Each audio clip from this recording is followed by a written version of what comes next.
Get to it fast. Right here on the Anycast. Make it strong, make it last. Right here on the Anycast. And we are here for yet another. Can you believe that you're still here for another episode of the Anycast? And I am here today with, first of all, a genuinely amazing human being, pretty darn good at business and leadership and other things too. But I can't even give you a proper introduction. But Greg Moss is here today. Greg, tell everybody a little bit about your origin story, where you came from, how we got here, why we're here today. Well, first of all, thank you for having me, Matt. This was a special surprise to hit my inbox, so I'm very excited to be here with you. I started off as a kid growing up in the Bronx, underprivileged kid, and use that as kind of my driving force behind wanting to be in business. Had two parents, split house. Mother, late in life, decided to make a lot of money in sales, and a dad who was super conservative with a philosophy background. And so those were my two paths, right? Do I go conservative philosophy or do I go high income sales? And the high income sales at that age was something that was really appealing to me, and sales stuck with me. And through all the businesses that I worked in, I was able to culminate enough experience to ultimately start my own business, or feel comfortable enough starting my own business. And that took me from, selling fish hook holders at an early age. I started a company called HookSafe. This is my first company, and I did not know. Hold on, I have to I've never interjected in an intro before, but I need to. This is like one of my fears growing up fishing was always around like stabbing myself with the fish hook. So I feel like I needed this in my life at an earlier age. But it's a big deal, and yeah. This was the first signs of entrepreneurship in my life, was that I saw my someone in my life fishing and saw these entanglement of hooks, and then correlated that out to using a piece of a noodle, one of the pool noodles, as a way to kind of just sink them in and tap the leaders into the bottom. It was super easy to hold them in a safe way. So I wanted to try to bring this to market. And after a year and a half, $10,000 or $20,000 later, realized I didn't have the experience, but did learn a lot.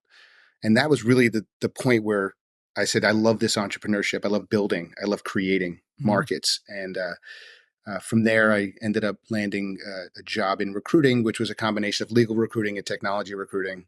Technology recruiting took me obviously into technology. I realized that's where my passion lied. Ultimately ended up where I am today, which is at a company called Upstack as a managing director. And I'm still the CEO of CloudAdvise, which is my consulting practice. Give us the 30-second to 2 minutes on CloudAdvise and or Upstack.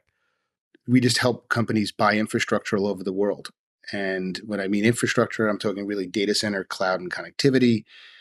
And we do this in a way that I think is different than anyone else. We use data, millions of data points collected throughout many years of others buying infrastructure all over the world. And we take these data points and leverage them to help our clients get the lowest price point and the best terms on their contracts. Switching gears to CloudAdvise things and stuff. Greg, what the hell's the cloud? I didn't know for a long time. Then I thought I knew. Now I don't know again. When you talk cloud, what are you talking about? I'm talking about what the client's talking about, right? So I'm leading them. The cloud means many things to many people. I think as a general term, a cloud infrastructure is just, it's more of an operational expenditure as opposed to a capital expenditure. It's just a way to put things into an environment where you're just spending on them differently and using them differently. And that could have many examples.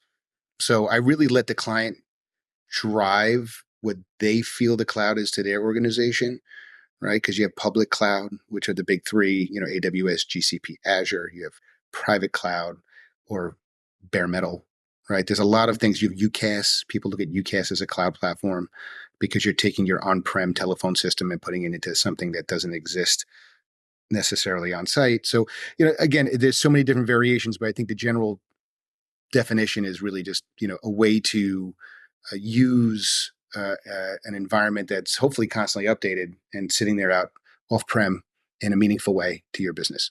With a broad definition of cloud, it can and cannot and does and doesn't work across a variety of opportunities for a variety of different people. What I see today is a ton of now declouding or a little bit of cloud backlash because, people that thought it was the answer might have just been asking the wrong question. Not to date. I try not to talk about current events on anything, but LinkedIn, owned by Microsoft, announces inability to move to Azure. Sometimes the cloud is not the answer, even when it seems like it could be. Absolutely. So I think we should go back a bit and remember why the cloud became what it is today. And when I'm talking about public cloud, I use Barnes and Noble as this example because it's a great example. You talk about an organization, way back when that had a huge climb in business around the holidays. And I remember having them as a client many years ago. They would buy infrastructure, millions and millions of dollars worth of servers to sit in their data centers to be used a month and a half, maybe 2 months a year. And if you think about that, right, over 3 years, that hardware becomes old, it becomes dated, and potential for issues. And at this point, you've used that hardware for about 6 months, right? So the use case of having the public cloud to create this bursty seasonal play was to me one of the biggest original use cases of this, right? And it made sense. If you have applications that need to have high and low seasons, spin it up when you need it and spin it down when you don't. But it's become something bigger than that. And it's become this thing where everything needs to be in it in order to function, which is not the case, right? Hybrid has existed just as long as the cloud. And more importantly, it's a lot more efficient, both technically and economically. So when you go all cloud, if your applications don't fit snug, you're going to find yourself grossly overpaying for ingress and egress traffic, which is a massive cost these days.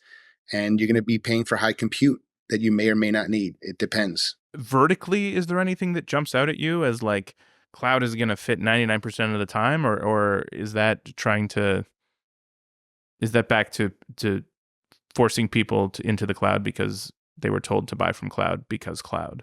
Yeah, well, you have to realize who's making the decision, right? If you have a guy who wants to be on the forefront of technology or a girl that's sitting in this organization, it's not coming out of their pocket, right? Their personal checking is not being emptied out because of the cost of AWS. They just want to be in it. It's easier. There's lots of tools, lots of functionality. As far as specific types of companies that should or shouldn't use the cloud, I mean, obviously e-commerce is a massive use case, I think, for the cloud. A lot of SaaS platforms are really good for the cloud. But again, we're talking public cloud still, right? I'm not talking about, want to start talking bare metal, we could start talking about, ad tech, because they need refreshes. And when you want to have these Aerospike servers and have the latest and greatest, you're not going to find yourself buying them every 3 years. You're probably buying them every year, and that's not cost effective. So when you go into a bare metal type of environment, there's a situation where anytime there's an upgraded processor or something new, they could spin it up.